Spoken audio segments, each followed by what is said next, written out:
Yeah, sorry about that. Hey, it's no Yeah. problem.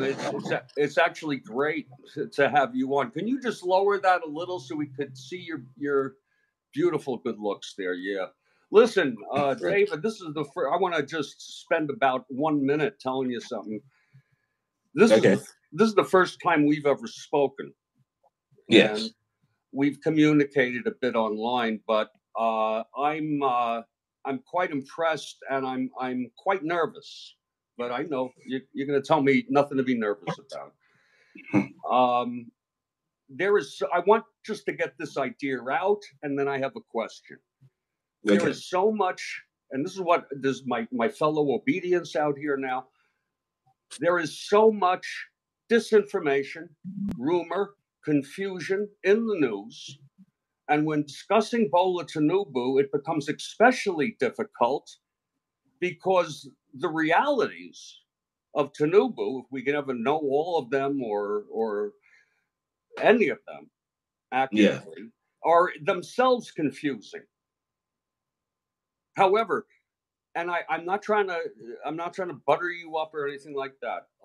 Of everyone in media, you are the only person who I fully trust. I have faith.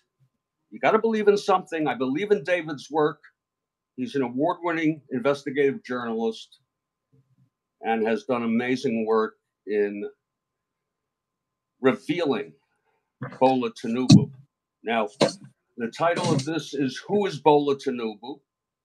And I just added it's a discussion of his multiple identities and crimes. But again, I'm trying to keep it simple. I have two questions, but if you had questions that you think should be asked, not only of yourself but the world, please share those. But here are my two questions. The first question is, can you give us the big picture of who is Bola Tinubu? And then the second is I'd like to listen and then ask to other questions to get a closer view of each of the elements that you present. Is that okay? Yes. Please, who is Bola Tinubu? So, to the best of the general knowledge that is publicly available, um, we know that he's a at least a septuagenarian Nigerian male, at least You're septuagenarian. saying in It should his be at least. 80s. 80s. Yeah.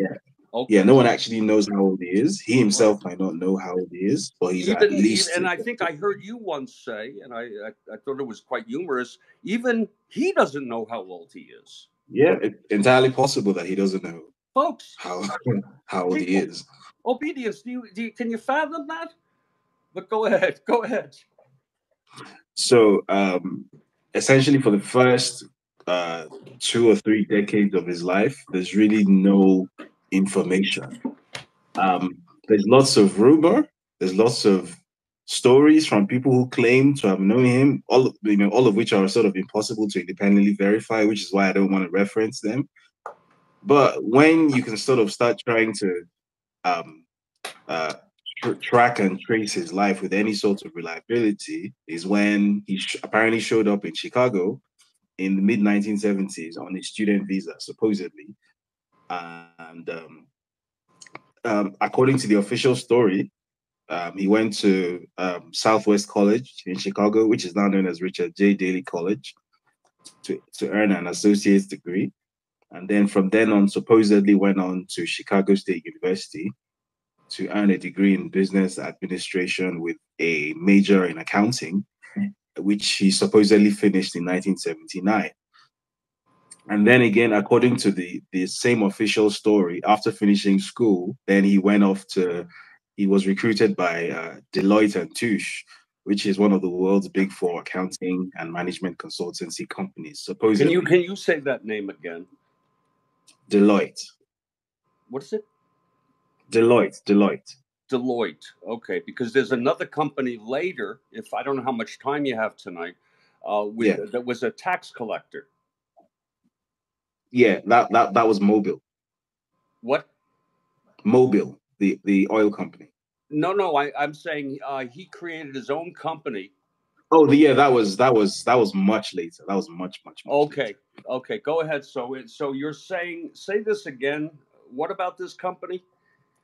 So, according to his official story, after finishing university, he started his career at Deloitte, the accountancy firm. That's right. That's a division of Mobil.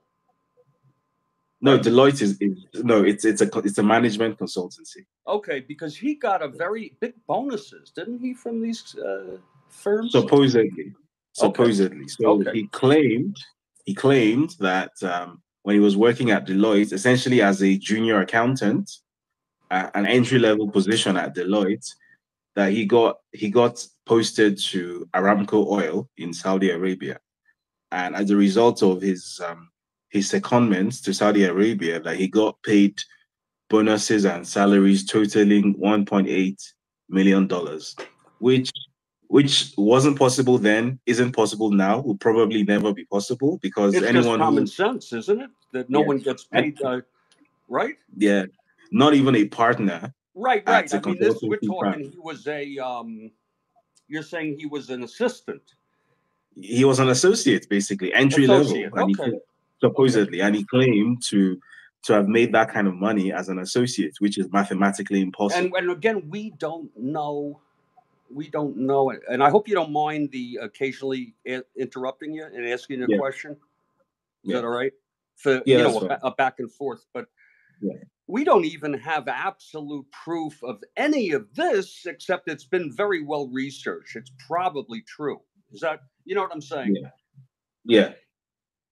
Okay. So supposedly after making that kind of money from bonus payments at Deloitte, supposedly he then got a job at Mobil Oil Nigeria Limited in Fairfax, Virginia, with a total monthly take-home pay of $2,400. So supposedly he had close to $2 million in the bank, and he was still doing like a day job, supposedly. Well, that making goes 24 along with the bonuses. Yeah, making $2,400 a month. Okay. And then sometime in 1992, he was involved in a U.S. federal investigation surrounding narcotics trafficking. So a guy called Lee Andrew Edwards, who was the heroin trafficking kingpin of a town called Gary in Indiana, was arrested by the DEA, and in the course of building a case against him, they discovered that his primary heroin supplier was a Nigerian guy called Abiodun Agbeli. No. Did you wait a minute? Did you say that he was arrested? No. The heroin kingpin of Gary, a guy called Lee Andrew Edwards, right, was arrested. He died in prison, by the way. So this was 1992. And where is he from? He was from Gary, Indiana. Oh, so he's an American. Yeah, he's an American. And he took the hit. Yeah, he died in prison. Apparently, he died in 2004. That's unbelievable, folks. You just got to listen to this, and this is all well researched and documented. Go on. Yeah. So, in the course of investigating the case against Lee Andrew Edwards, the feds discovered that his primary heroin supplier was a Nigerian heroin dealer called Abiodun Agbeli. And so in the course of investigating Abiodun Agbeli's financials, then they made the connection to a certain Bola Tinubu. And they discovered that pretty much all of the money from this heroin trafficking business was going into accounts controlled by Bola Tinubu, that basically accounts that were opened by him and held in his name. So he got roped into the federal investigation by the IRS, and this is on public record. By this time, he had returned to Nigeria to run for electoral office. He had gone to run for Senate in the 1992 election. So he wasn't actually in the US when this investigation was going on. So I'm going to assume that that's part of the reason why it turned out the way it did, because instead of a a criminal trial. Obviously, he wasn't around to actually be tried criminally. So essentially, what ended up happening was it's something called a civil asset forfeiture, which is a criminal procedure in the U.S. where assets linked to crime or assets which are the proceeds of crime are seized by the government from the criminal. Mm-hmm. Yes, So it's also and that's a point of confusion for many people and Nigerian people. yeah. It's not a criminal charge against the individual, but rather it's really like a criminal complaint. Mm. And it's so there's a degree of it, it's a bit of nuance there. Yes. Okay, so that is clear evidence that he had money in drug trafficking. Yes. Right. This was all very well documented by IRS Special Investigative Agent Kevin Moss in those documents. So he ended up forfeiting just under $500,000, about $460,000 to be exact. And for whatever reason, that was the end of the US federal authorities' apparent interest in him. Now, when I was researching my story, I discovered that even after that forfeiture, there were several other financial transactions that went on, which should have raised red flags, but didn't. So he went on a real estate purchasing spree across the US, spent millions of dollars buying property across the US. For whatever reason, he was able to do that. His children actually were also able to do that as recently as 2013 and 2014. Kids who were aged at the time, they were aged 20, 21 and 22, fresh out of school, no known source of income, no job, nothing. And supposedly they both purchased luxury condos in New York, each worth roughly $2 million each in cash, no mortgage. So anyway, I'm skipping the story. So he returned to Nigeria eventually after the then military dictator General Abacha died. So he returned to run for election in 1998. He became governor of Lagos, which is Nigeria's most economically prosperous city, in 1999. And that was where this whole issue of what his real identity is first came up in public conversation, because on his electoral declaration form, 1999, he declared that he attended the University of Chicago, not Chicago State University. He declared that he attended the University of Chicago. Right. Now, obviously, this an attempt was made to verify this with the University of Chicago, and they instantly said that they don't know this person. They had nothing to do with him. Yeah. So then he then edited his story, and he claimed that he actually made a mistake on his INEC form, that he didn't actually mean to write University of Chicago, that he meant to put Chicago State University. I've never heard of such a mistake before. It's like saying you didn't realize. He always has an excuse like that. So it's like you went to Texas A&M, and then you go right that you went to University of Texas. I don't understand how you make such a mistake, but supposedly that was the story that he sold in '99. He claimed that someone else filled the form for him, and that the wrong school was filled as a result. Somehow he was able to get away with that story. I guess it also didn't help that he was already governor by then, so he had constitutional immunity, which Nigerian public officials generally tend to have. That's strange, though. Yeah. So he was governor for 8 years. And how many? 8 years? 8 years. 2 4-year terms. During the course of his governorship, that was when that tax consultancy that you mentioned earlier, that was where it became a thing. So Lagos State has an internal tax collection agency already. It's called LIRS. That's the Lagos Internal Revenue Service. And LIRS has always done its job. LIRS has never needed assistance to do its job. But then he came up with this brilliant idea that he'd set up a private company called Alpha Beta Consulting.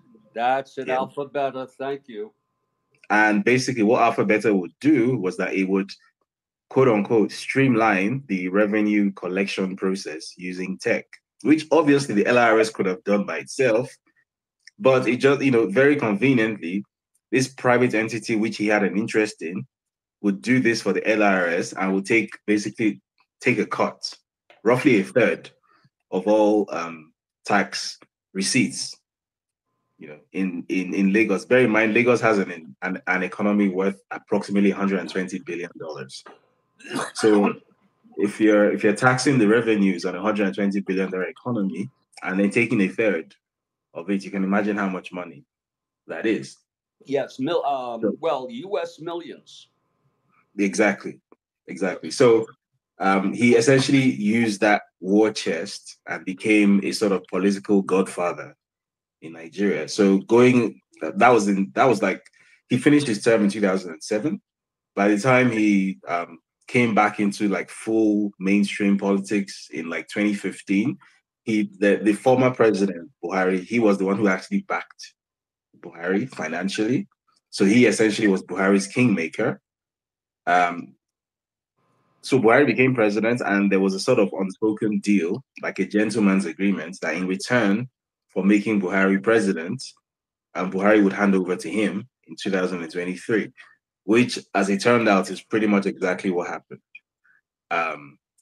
So in the run up to the 2023 election was when he got the presidential nomination from the ruling party. That was when I decided that this has gone on long enough. For whatever reason, this murky background that he has never been properly examined in the public space before. Someone needs to do it. So I took it upon myself. So what year was that? This was last year. What? Last year, 2022. Well, but I saw you wrote things about Tinubu more years ago than that.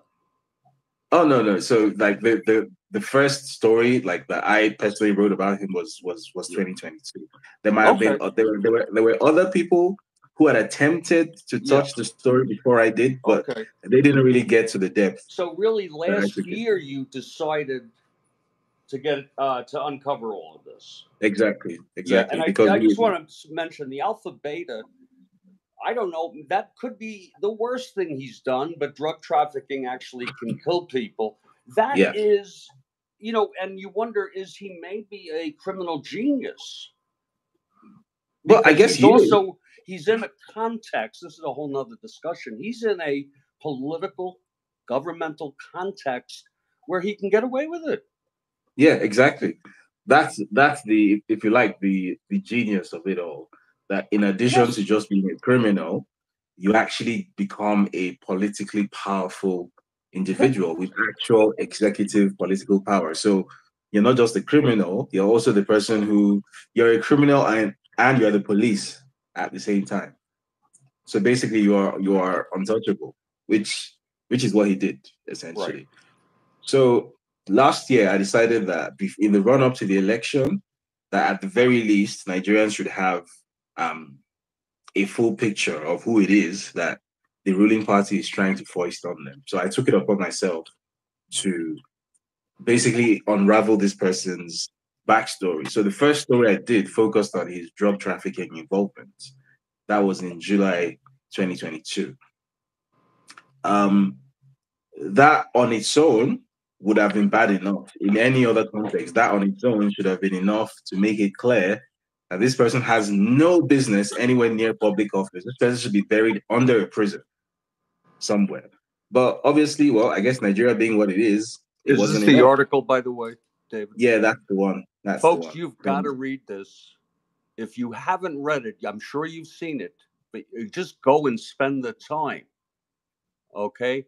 Go in here and spend the time and read this. Look at this. There he is. That is spooky. David. Yeah. That is very spooky. Yeah. That's almost like he was another person. But go on, David. Go on. Yeah.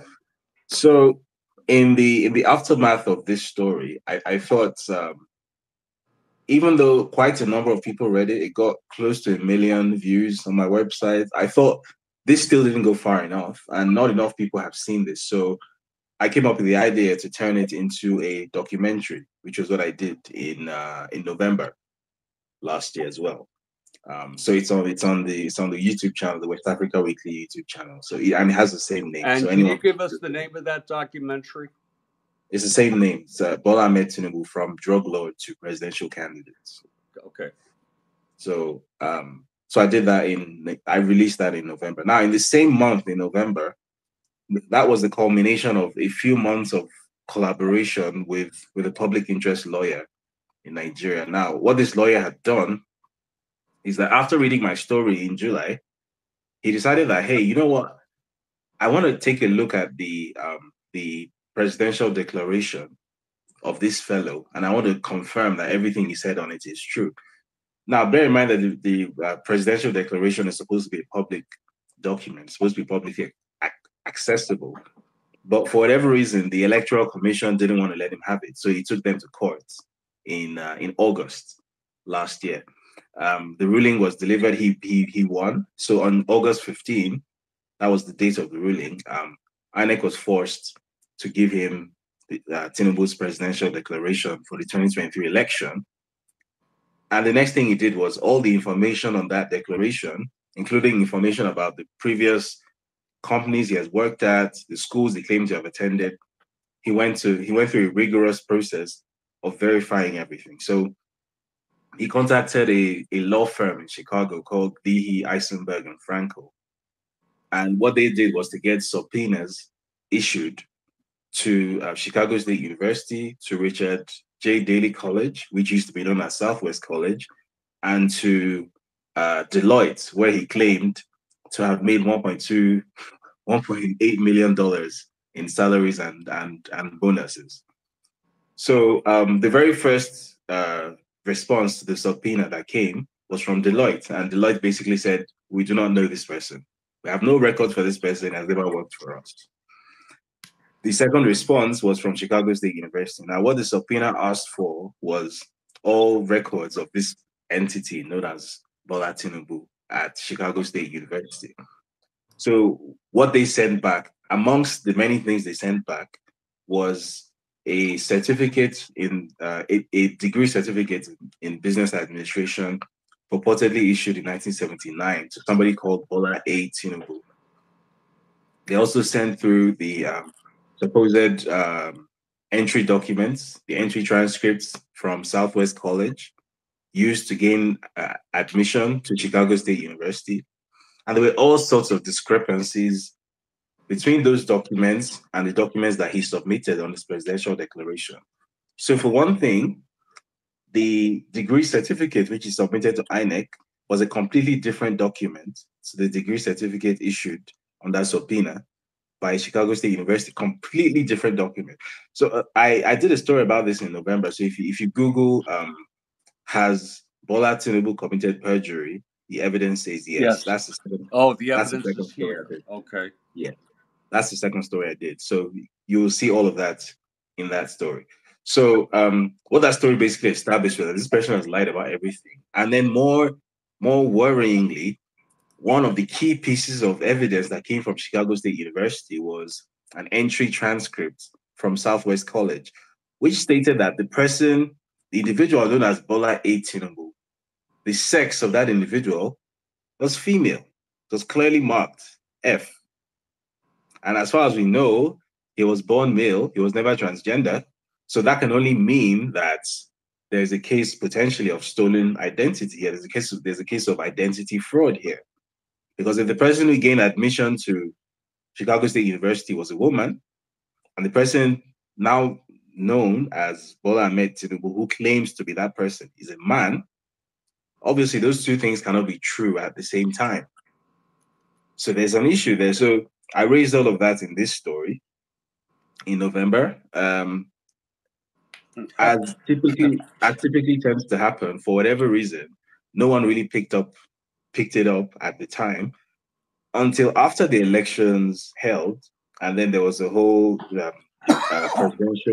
presidential tribunal after the election, and then all of these things sort of came to the fore, because then it quickly became clear that not only had electoral fraud been committed, but this person shouldn't have actually been on the ballot in the very first place. He had committed multiple perjuries on his INEC EC9 declaration form. So a lot of these things, which I put in the story, ended up becoming, in both stories actually, a lot of the things in both stories ended up becoming key pieces of evidence in court.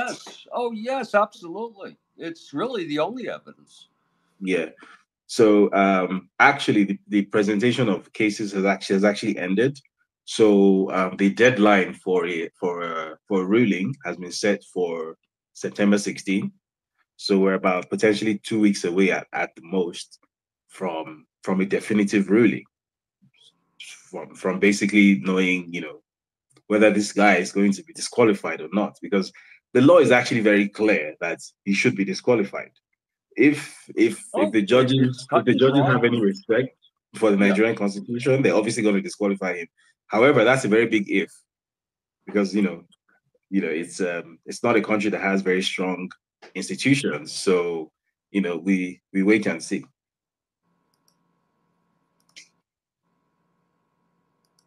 This is from drug lord to presidential candidate. Yeah. And I've seen this. It's the best there is. You, you have identified so much. Maybe I could ask you a couple questions, huh? Yeah.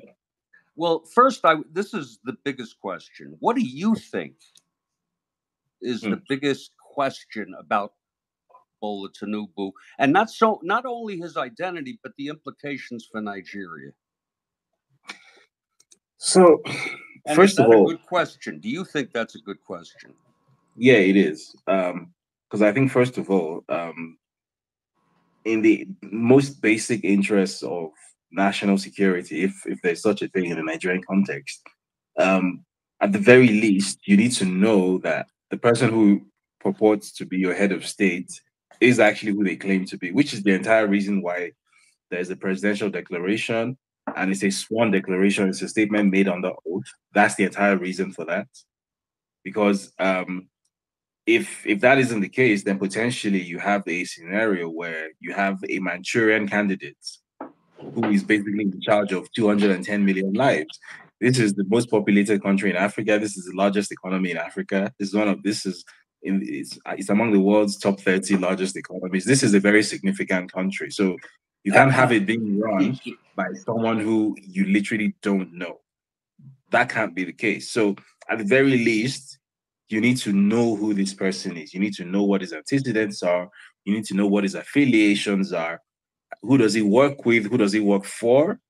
Potentially, because if not, then you are essentially, if you've watched the movie, the Manchurian Candidates, that is essentially what kind of scenario that we could end up being faced with. We could end up being 210 million people who are being ruled or governed by vassal, working on behalf of interests that we don't even know. And that has become even more pertinent in the more recent few weeks, because as I'm sure you're aware, this man has been determined to drag Nigeria into a war, which would be like the most ill-advised war of all time. You think? Right. Wait a minute. You think that he is a danger to drag Nigeria into a war? He absolutely is a danger to Nigerians, and he absolutely is how, trying. can you tell me really simply, because I'm a simple guy, and I think some of our listeners, how exactly would that be so? So after the Nigerian coup next door, when noises were being made about potentially invading Niger. Now, bear in mind that it's under Nigerian law, it's illegal for the president to deploy outside of Nigeria's borders without express permission from the Senate. So if you want to do that, you have to get permission from Congress. Instead, he signed an executive order to deploy Nigerian special forces secretly in Niger. Right. And the problem with that is, if those special forces had actually invaded Niger, then essentially the war would have been triggered by default, because once there's an act of war that has been committed and then there's a retaliation, at that point, it started, whether anybody has anything to say about it or not, whether the Senate has anything to say about it or not, the doctrine of necessity can be invoked, which is what he was trying to do. Now, fortunately or unfortunately for him, there were people within the military who weren't on board with the idea of going to war in a neighboring country, because that can only be a bad idea. You know, as I'm sure you know, Niger shares a border with Libya, which is basically ungoverned territory, populated with heavily armed non-state actors. So potentially going to war with Niger would be opening the door to chaos with Libya. There were a lot of people in the military who weren't on board with that. So they took an unprecedented step and leaked this top secret order to me, of all people, because I am considered to be something of an enemy of state back home. So by leaking this not just to any journalist, but to me specifically, that in itself was a statement that the military was not on board with potentially going to war in Niger. And obviously when this was leaked to me, I put it out as they knew I would. And that act of putting out that secret document essentially ended that illegal invasion, which he was very upset about, and which a few people in his some of his closest confidants were also very upset about. They actually started writing letters. They wrote a letter to the Ghanaian government, accusing me of collaborating with terrorists, because they knew that at the time I was resident in Ghana. So they actually wrote a letter to the Ghanaian government, requesting basically for the Ghanaian government to return me to Nigeria, which would have been in violation of international law, the law of refoulement, because I was a refugee in Ghana. So anyway, the less said about that, the better. So he just really wanted that war. After that attempt failed, because of what I did, then he went to the Senate to get permission for his war. Senate turned him down. So the third trick was to go hide behind ECOWAS and claim that, well, okay, he's not acting as the president of Nigeria now. He's acting as the chairman of ECOWAS, which he is, and ECOWAS wants to go to war. Unfortunately for him, that hasn't been successful either. And it's becoming increasingly clear that this invasion is never going to happen. But the larger point I was trying to make in all of this was, that is the reason why it's very important for Nigeria to be able to have a clear idea of the identity of who its president is. Because if not, you essentially have a head of state who is working on behalf of interests who are determined to drag Nigeria into a war which would be disastrous for Nigerians, right? That just to give you an idea of how ridiculous such a war would be, it's actually functionally impossible to distinguish Nigerian from Nigerian, because on the people who live along that stretch of border do not recognize themselves as different nationalities. They have lived together as one people for many centuries. Many centuries. They speak the same language, they have the same ethnicity, they have the same religion. They do not recognize any difference between themselves. So potentially trying to start a war with a country which you cannot functionally demarcate or distinguish yourself from will be a bit like, I don't know, it'll be like the US going to war with Canada or something. I don't know why anyone would do that. It's not a smart idea. It's the kind of thing that happens when the person who is making the decisions is not making the decisions in the interest of the people being governed, but in the interest of people who actually put him there, which is why it's important to know who he is and who put him there. So that's number one. The second reason why it's extremely important for Nigerians to know about the background of this person is to have a sort of context behind the decisions potentially that such a person makes when in power. So, for example, knowing fully well that this person has criminal antecedents, this person is a criminal. Let's not mince words. I'd have to say, if I may say, he's antisocial. Yeah. So he's a knowing psychopath. fully well, Psychopath. yeah, A sociopath is the sociopath. word that you're looking for. So knowing fully well that this person has those sociopathic tendencies, this is an actual criminal. That gives Nigerians some sense of perspective and context. Yes. So, for example, if this person is in charge of the economy, you know that this person's top priority is never going to be anything productive. It's always going to be extractive, how to extract value from what is already on the ground. It's never going to be about growing the economy, because it's a third world country, it's a poor country. So your priority should be to grow the economy, but that's not going to be his priority. His priority is going to be how to milk the already malnourished cow, because that's all he knows. That's the context he comes from. He's a drug dealer. That's what drug dealers do. Drug dealers don't grow the economy of the neighborhood. They just extract from it. That's all he knows. So knowing who he is and where he comes from gives people that sort of perspective to understand what potentially is coming, and potentially how to resist, and how to ensure that the disaster doesn't happen, basically. And then, third, I just think in general that in a global context, I think it's a travesty for a country, 210 million people, to be led by a criminal. I don't think that correct me if I'm wrong, but I don't think a country of that size anywhere on the planet has ever been faced with this sort of situation before. I'm thinking of countries. That reminds me of that has relates to a question I was going to ask. He seems to be prolific to me, a prolific criminal who has not been held accountable yet. Prolific Exactly. numbers of money. Exactly. I don't know anyone in the world who has done like this. So, and why that is so dangerous, specifically in the Nigerian context, is that Nigeria is a country which has a lot of issues with, well, which has a lot of social issues regarding things like internet crime, advanced fee fraud, that sort of thing. Now, having positive role models is very important in terms of ensuring that the next generation doesn't perpetuate certain stereotypes.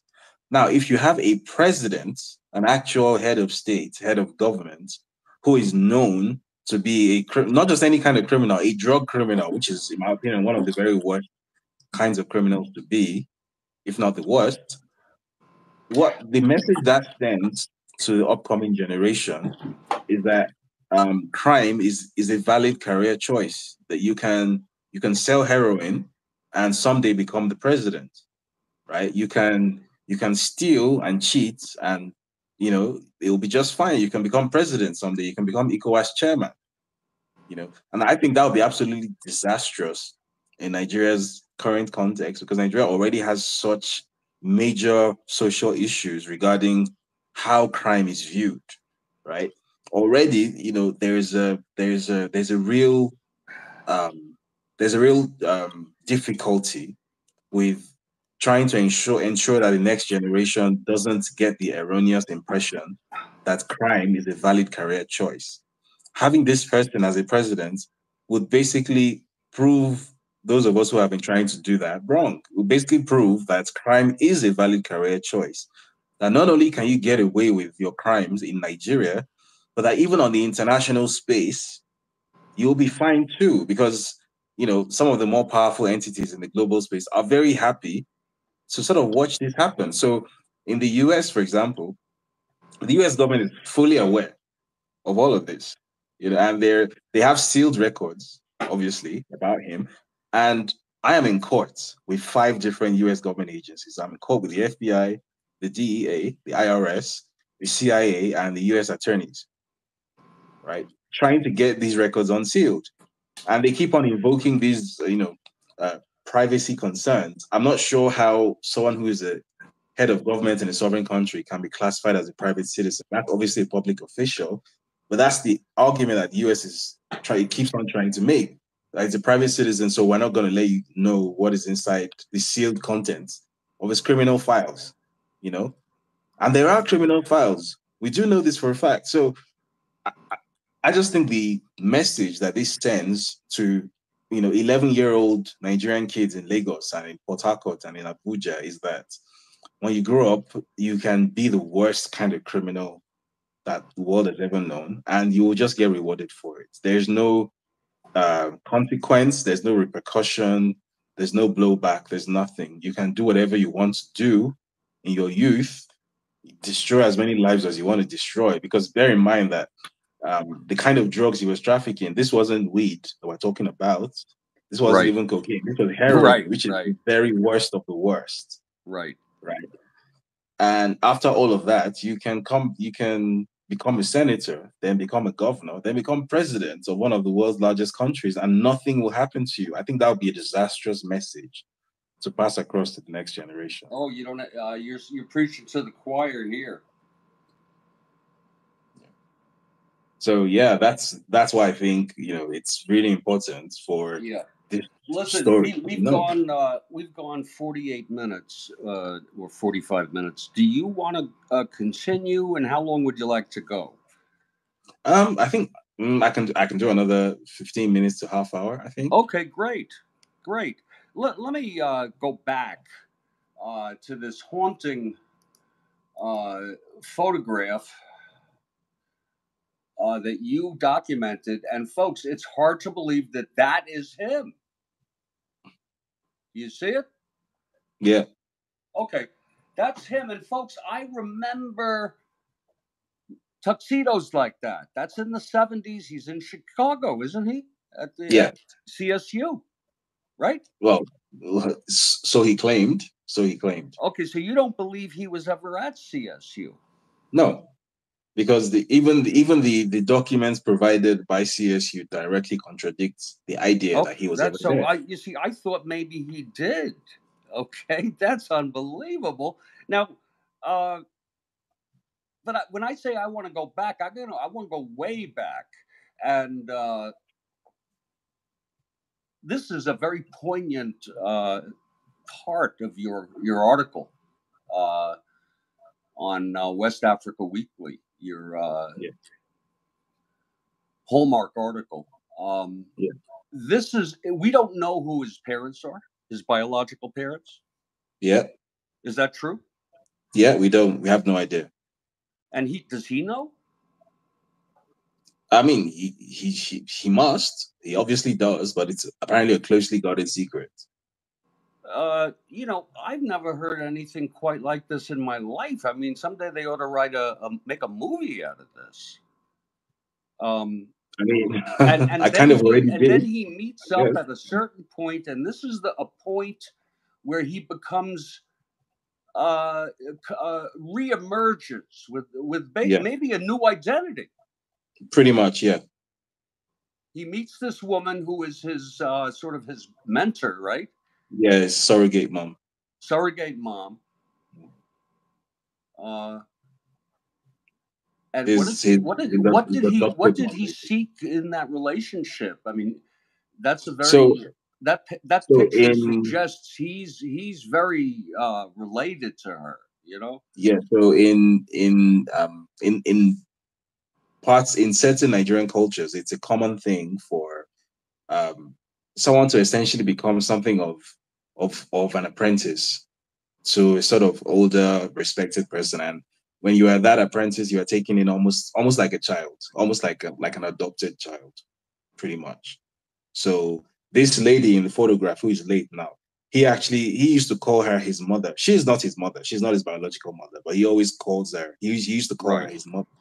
Yeah. In fact, when she died, there was a huge funeral and everything. Like, he made sure the whole world knew that this is my mother, but actually she's not his biological mom. She's kind of like his adoptive mom, if you like.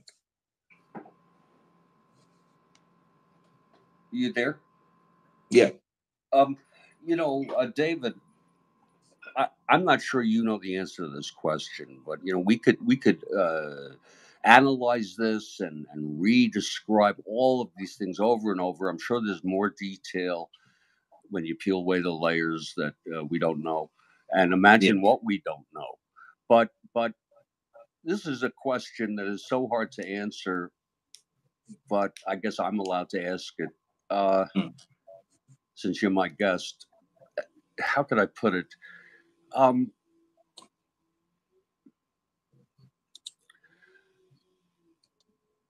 What's the future of Nigeria?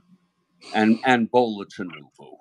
I can't put it any other way. I mean, what's going to happen? Do you follow what I'm saying? Yeah, I think I do. Yes, that is a very difficult question. It's almost impossible to answer, but I'll give it. I'll give it a shot. So, Okay. um, I think first of all, we'll have some indication as to what Nigeria's future is going to look like sometime in the next 2 weeks when the ruling from the tribunal emerges, because I think that tribunal ruling is essentially, I think that's one of, or if it's not one of, is the possibly the most important legal judgment that would have been issued in Nigeria's entire history to date.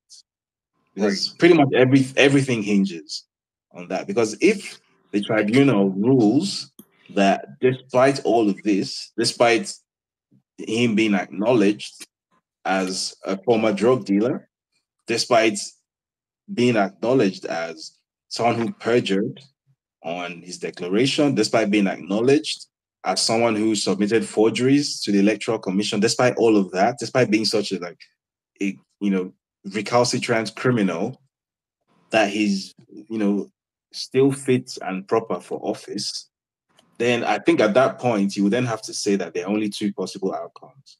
The first would be that Nigeria, as we know it, is pretty much cooked, because essentially what that would mean is that every sort of illegality has been legitimized, and God help us, God knows how that will end. The second possibility, which I think is an possibly even more distinct possibility, is that if that happens, then you potentially have the specter of something nobody wants to see, which is a sort of chaotic revolution kind of scenario, which, if it's not led by the people, will be led by the military. Bear in mind, Nigeria has had 7 military coups in its existence. Hopefully, we don't want to make that 8. But, if it's walking like a duck, it's quacking like a duck, it's very likely that it's a duck. So at this point, you can't pretend that the writing isn't on the wall. It clearly is. So I think everything hinges on the tribunal. If the tribunal somehow finds it, if the judges somehow find it in themselves to give what is the obvious judgment, this is not a very difficult case to make a ruling on. I think I could, if you gave me a 3-week crash course in how to be a judge, I think I could give a very solid judgment on this case. This is not a difficult thing to adjudicate on, but if they find it in themselves to give what is the obvious judgment, the correct judgment, then I think there would be room for optimism. There's some redemption, hopefully.